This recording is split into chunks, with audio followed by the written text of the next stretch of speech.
Tonight's Brief but Spectacular pulls back the curtain of the NBC show Late Night with Seth Meyers. Amber Ruffin and Jenny Hagel write for the show and perform regularly in the long-running Jokes Seth Can't Tell segment. The writers, funny comedians in their own right, give us a sense of what it takes to get a joke on the air. This segment is part of our ongoing Canvas series on arts and culture. When you hear a joke that you know is the perfect joke, first of all, usually that happens to me when it is someone else's joke. Yeah. I feel like comedy writers rarely even laugh. When a comedy writer hears a joke that good, they all go, oh, yeah. Oh, you did it. You got it.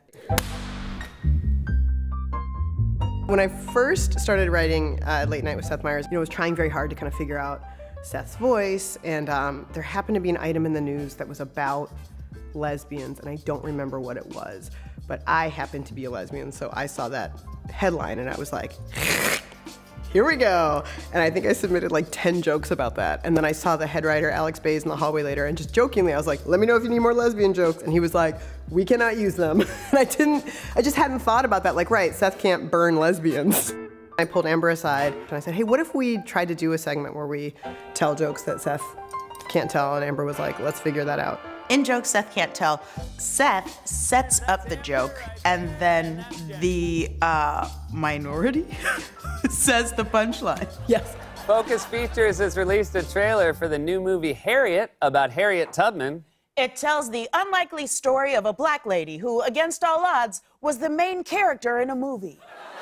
If I talk about slavery, it's not as big a bummer as it is for white people to hear about it, which is something I learn each time we do Jokes Seth Can't Tell. They go, oh, that's too much of a bummer. And you go, all right, I guess so. And like, I had a joke where it was some setup about gay weddings. And then Seth said, Jenny, what's the difference between a straight wedding and a gay wedding? And I said, the reason the parents are crying. Which to me is very funny, but I happened to mention it to a friend of mine before that segment aired, and they're like, you can't say that on television, that's too sad. There's a lot of conversation about like PC culture and what's too far, and we're not trying to court that line of offensiveness, but we're trying to court this line between like, there are things to be said about our respective communities that are hard and true, and we're interested in exploring those through jokes. Are we saying something new that the audience can hear and then learn and understand in one fell swoop? I don't love can't, and when people talk about there are things you can't joke about, but I think it's important to ask what's your intent.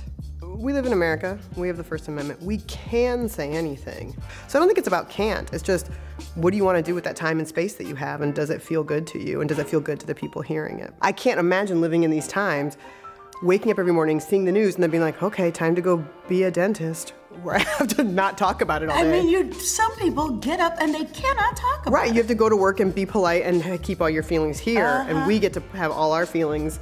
I'm sorry if that's your life. I know, and I'm sorry that our life is basically us working out our feelings, and then you guys have to hear it. We owe you all a copay for therapy. Thank you. Yeah. I'm Jenny Hagel. And I'm Amber Ruffin. And this is our brief but spectacular take on Ladies of Late Night. And you can watch additional brief but spectacular episodes on our website, pbs.org/newshour/brief.